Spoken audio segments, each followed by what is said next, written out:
मित्रो नमस्कार. तुम्ही पाहताय आकार DG9 आणि आकार DG9च्या एका विशेष पॉडकास्टमध्ये आपलं स्वागत.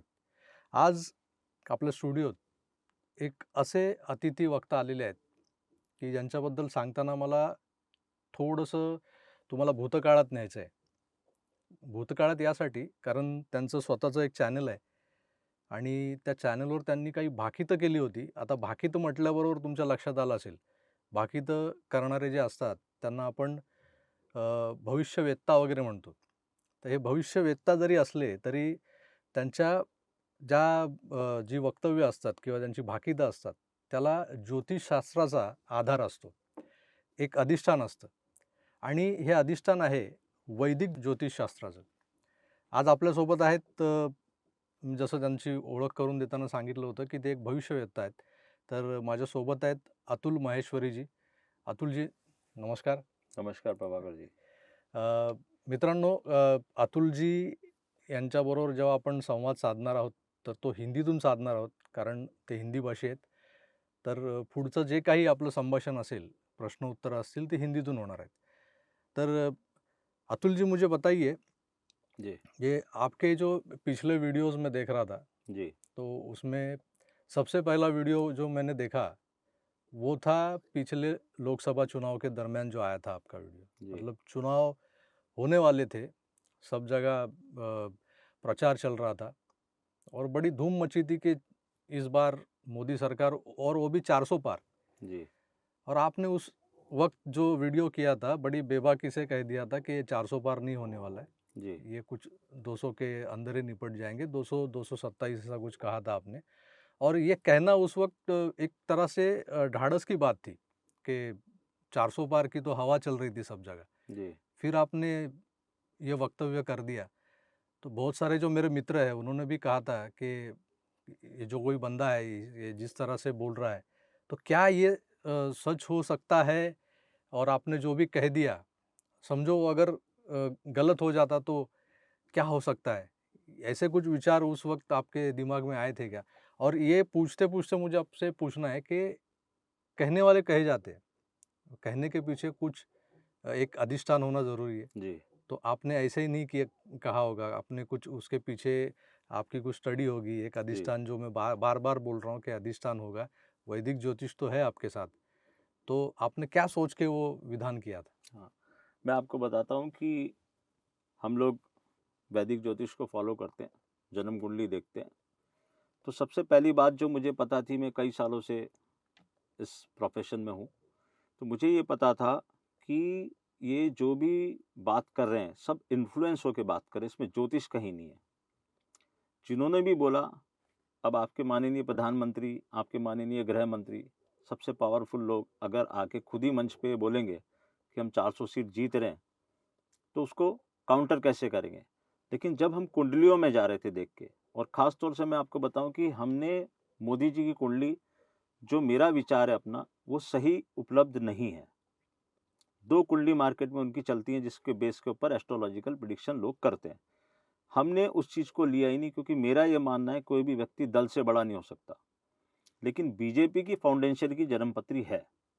बीजेपी की फाउंडेशन की जो जन्मपत्री थी, उसमें क्लियर कट ये दिख रहा था कि इनके नीच के चंद्रमा की दशा चल रही है। अब जो लोग ज्योतिष जानते हैं उनको ये पता है कि नीच के चंद्रमा में अचीवमेंट नहीं होते, वो आदमी को नीचे लेके जाता है। तो हमने ये देखा, सबसे पहला हमको हिंट वहां से मिला कि जो मोदी जी बोल रहे हैं वो होना पॉसिबल नहीं है। दूसरा व्यक्तित्व उन्होंने ये किया था कि कांग्रेस खत्म हो जाएगी। अब कांग्रेस आई की जो कुंडली मिसेज इंदिरा गांधी ने बनाई थी, किसी भी ज्योतिष को आप पूछ लो, उनके पास जो मुझे जानकारी है, 9 एस्ट्रोलॉजर्स की एक टीम हुआ करती थी। तो उन्होंने वो मुहूर्त निकाल के कुंडली बनाई है। तो ये कहना कि कांग्रेस खत्म हो जाएगी इस देश से, इम्पॉसिबल है, क्योंकि उन्होंने मुहूर्त चुना है। हमें ये पता था कि कांग्रेस को ऊपर आना है। मैंने अपने वीडियो में बहुत क्लियर कट कहा था कि इसका, हम क्योंकि मैं शेयर मार्केट में से भी इन्वॉल्व हूँ, उस पे भी प्रेडिक्शन करता हूँ।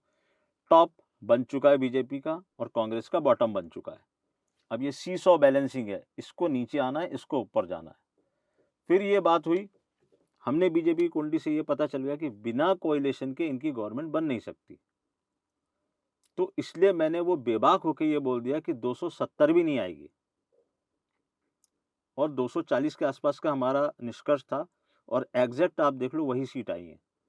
इसमें दूसरे लोगों से ये फ़र्क है कि आप अगर इन्फ्लुएंस हो जाएँगे एस्ट्रोलॉजी में, कुंडली देखते समय आपको इन्फ्लुएंस नहीं होना। मोदी जी ने कह दिया ठीक है, मोदी जी माननीय है, प्रधानमंत्री हैं, लेकिन ज्योतिष नहीं है। और फिर हम बॉडी लैंग्वेज भी देखते हैं, हम अंक शास्त्र भी देखते हैं, उनकी डेट ऑफ बर्थ तो हमें पता है। हमने उनकी बॉडी लैंग्वेज देखी, जब वो बॉडी लैंग्वेज में ऐसा बोल रहे थे कि मेरी 400 सीट आएगी, तभी हमें ये सामुद्रिक शास्त्र होता है। उनके हाव-भाव से समझ में आ रहा था कि उनको पता है कि मेरी 400 सीट नहीं आएगी, इसीलिए ये 400 का नारा बार-बार दे रहे हैं। नो डाउट गट्स लगते हैं। आप सोचो कि मेरे ऊपर कितना मेंटल प्रेशर आया होगा, कितने लोगों ने मुझे क्या नहीं बोला। Even my family members have told me, my wife, my son, कि पापा ये प्रेडिक्शन मत करो, इट विल बैकफायर। मैंने कहा नहीं, अगर हम ज्योतिष कर रहे हैं, जो मेरे गुरु ने मुझे सिखाया है, ज्योतिष करना है तो फिर ज्योतिष की बात करेंगे, और ज्योतिष के हिसाब से वो प्रेडिक्शन बिल्कुल सही खरा उतरा। नारायण की कृपा थी, आपने देखा। तो वैदिक ज्योतिष थी सिंपल। मैं बहुत सिंपल रखता हूँ चीज़ों को, बहुत ज़्यादा उलझता नहीं दूसरे एस्ट्रोलॉजर को। जैसे बहुत बड़े बड़े एस्ट्रोलॉजर्स ने भी बोला कि 400 सीट आएगी, लेकिन वो आने वाली नहीं थी। हमें 100% पता था कि ये इस बार कोएलिशन गवर्नमेंट में जाएंगे, इसीलिए मैंने वो बोल दिया। उसके साथ-साथ एक आपका यूएस इलेक्शन का भी एक वीडियो देखा था मैं। जी, उसमें भी उस वक़्त यही सब जैसे हिंदुस्तान में जो लहर चल रही थी, जी, मोदी लहर जिसे कहते हैं, जी, और उसी से ये 400 पार वाला नारा निकला था। हाँ, उस वक़्त जैसे यूएस का इलेक्शन की मैं बात कर रहा हूँ, जी, वहाँ पे भी वही बात चल रही थी कि फिर ट्रम्प से ट्रम्प जीतेंगे। सरकार, जी, जैसे कि हमारे मोदी जी भी वहाँ जाके उनके लिए बिल्कुल, प्रचार करके बिल्कुल। आए थे। तो ये सब देखते हुए वहाँ पे ट्रम्प जीतेंगे ही जीतेंगे, ऐसा माहौल था।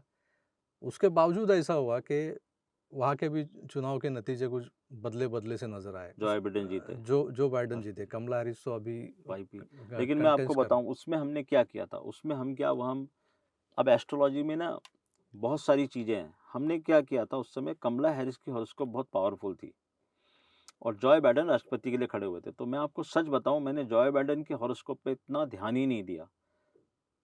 हम पहले उल्टे गए, हमने ये देखा कि क्या ये वाइस प्रेसिडेंट बन सकती है? और कमला हैरिस के हॉरोस्कोप की वजह से ही जॉय बाइडेन राष्ट्रपति बने। तो हमें उसमें नज़र आ गया था कि बहुत पावरफुल है। आप दूसरों की बात करें, मेरे फर्स्ट कज़िन सब यूएस में हैं। हुँ। उन्होंने मुझे यहाँ तक बोला कि तू क्या वेस्ट कर रहा है अपना टाइम, ये नहीं होगा, ट्रम्प जीत चुका है। और उसमें सबसे इम्पोर्टेंट बात, जब हमने उस दिन की ग्रह दशा देखी तो हमने ये देखा कि उस दिन रिज़ल्ट नहीं आ सकते, ये रिज़ल्ट फँसेंगे। ये भी मैंने वहाँ पर लिख दिया था और किसी एक बड़ी एस्ट्रोलॉजिकल साइट ने वहाँ पर डाला था कि 100 एस्ट्रोलॉजर्स की टीम है पूरे वर्ल्ड से, जिसमें से 98 एस्ट्रोलॉजर्स बोल रहे हैं जो वेस्टर्न एस्ट्रोलॉजी और दूसरे फॉलो कर रहे हैं कि ट्रम्प साहब जीतेंगे। और पूरी हवा भी वहाँ वही थी। 2 एस्ट्रोलॉजर थे, एक कोई साउथ के एस्ट्रोलॉजर थे और एक मैं था इंडिया से। तो हमने ये कहा था कि नहीं, हमारी वैदिक ज्योतिष के हिसाब से, आप अमेरिका में बैठे हों, आप चाँद पे बैठे हों, कहीं पर भी बैठे हों, हमारे पास जो डाटा है वो ऑथेंटिसिटी उसकी एक बार चेक हो गई। हम घटनाओं से भी उसको चेक कर लेते हैं। हमें 100% पता था कि कमला हैरिस वाइस प्रेसिडेंट बनने वाली हैं और ये जॉय बाइडेन को राष्ट्रपति बना के मानेंगे। ट्रम्प साहब का काम हो चुका है। वो किसी न किसी केस में फँसने की उनकी तैयारी हो चुकी है। फिर बहुत सारी चीज़ें हुई उनके साथ और आपने देखा रेस्ट इज़ हिस्ट्री। तो अगेन वही वाली बात है, गट्स लगता है सर, इन्फ्लुएंस। और जब आम आदमी जो सोचने लगता है ना, तब इस ज्योतिष की महत्व बढ़ती है। फिर हम उस एंगल से सोचना शुरू करते हैं कि अगर हर आदमी ये सोच रहा है, तो कहीं न कहीं ग्रह इन्फ्लुएंस कर रहे हैं उसको। तो फिर उसको खोद के निकालना पड़ता है कि इसमें है क्या चीज़ असल में। अच्छा, ये सारी बातें एक तरफ रखते हुए जिसे कहते हैं ना कि जो असली मसला है, जी, जो महाराष्ट्र की राजनीति जो आज चल रही है, जी, उसको थोड़ा पीछे लेके जाते हैं हम लोग 2 जी, ढाई साल पहले, जी, जब महाविकास आघाड़ी की सरकार थी। जी, उस वक़्त भी शायद आपने एक ऐसा विधान कर दिया था कि उद्धव जी सीएम बनेंगे, बिल्कुल। जबकि ऐसा कोई उस वक़्त के जो हालात ऐसे थे कि बीजेपी को 112 के करीब सीट्स मिल चुकी थी। जी, तो ऐसा क्या आपने देखा था? आप तो कह रहे हो कि आप कुंडली देखते हो और जी, कुंडली के हिसाब से ही आपका सब कुछ जो विधान होता है।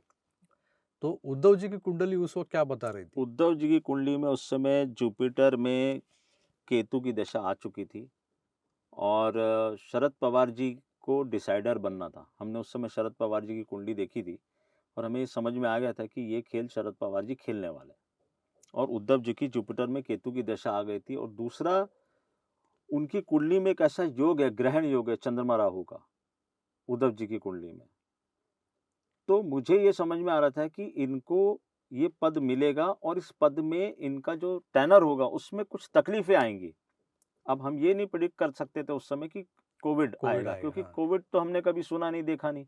लेकिन हमें ज्योतिष में ये पता चल रहा था कि ये कोई स्मूथ नहीं है।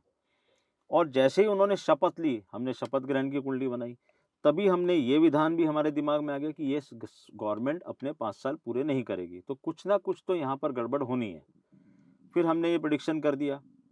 उस प्रेडिक्शन के बाद जैसे ही उनकी वो दशा, अन हमारा सारा खेल दशा और ट्रांजिट पे चलता है, प्लैनेट्स घूमते रहते हैं। 2 ढाई साल बाद हमें समझ में आ गया कि ये गवर्नमेंट अब टिकने वाली नहीं है। कुछ ना कुछ तो होने वाला। और आपने देखा कोरोना काल में, क्यों कोरोना काल में? क्योंकि एक बहुत सिंपल चीज़ है कि जो भी राष्ट्र का अध्यक्ष बनता है या प्रदेश का अध्यक्ष बनता है, उसकी जन्म पत्री उस प्रदेश से, उस राष्ट्र से सिंक में आनी चाहिए। जो राष्ट्र में अगर राष्ट्र कोई चीज़ भुगत रहा है, तो किस कारण से भुगत रहा है? अपने राष्ट्र अध्यक्ष के कारण। अगर प्रदेश का कोई चीफ बना है, जिसके खुद के ग्रहण योग लगा हुआ है, तो उसको प्रदेश की जनता को, अब उसमें उनकी तो कोई गलती नहीं थी, कोविड आ गया। लेकिन क्योंकि उनके टेनर में और उनको मेंटल टेंशन उसको देनी थी, इसलिए वो टेंशन हुई और वो चीफ मिनिस्टर बने। उसके पहले देवेंद्र जी थे, कभी कुछ नहीं हुआ। उसके बाद आपने देखा कभी कुछ नहीं हुआ। उसी टेनर में क्यों हुआ? उसका राज भी उनकी जन्म पत्री में छुपा हुआ है।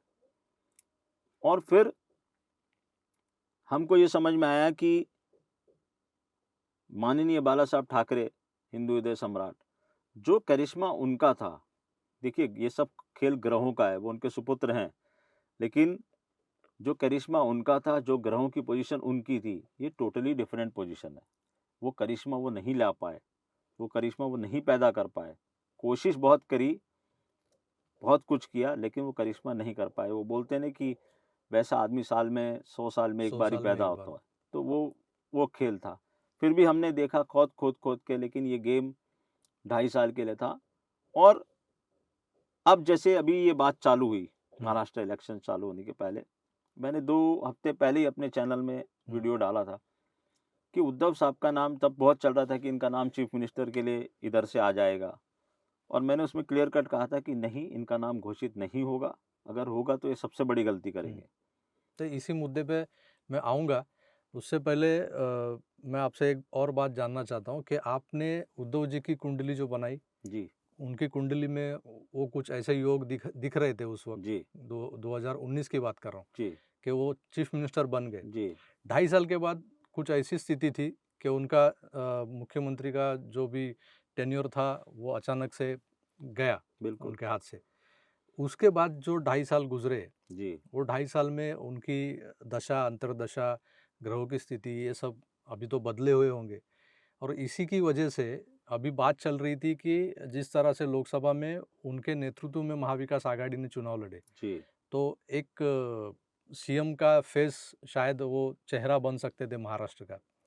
अचानक से पिछले 1 महीना भर ही पकड़ लीजिए, वो सब 30-35 दिनों की बात है कि उनका नाम पिछड़ता जा रहा है। जी, जो आपने बात छेड़ी, जी, इस बात पे हम थोड़ा विस्तार से चर्चा करेंगे, बिल्कुल। मगर वो अगले पार्ट में, जी, क्योंकि जो हमारे दर्शक हैं, जी, उन्हें भी थोड़ा शॉर्ट्स वीडियो जो होते हैं वो देखने में बहुत मज़ा आता है। जी, तो उनकी सहूलियत की वजह से हम इस बारे में जो चर्चा करेंगे, वो अपने आने वाले एपिसोड में करेंगे। बिल्कुल। तो फिलहाल के लिए धन्यवाद और मिलते हैं अगले एपिसोड में। जी, धन्यवाद। नमस्कार।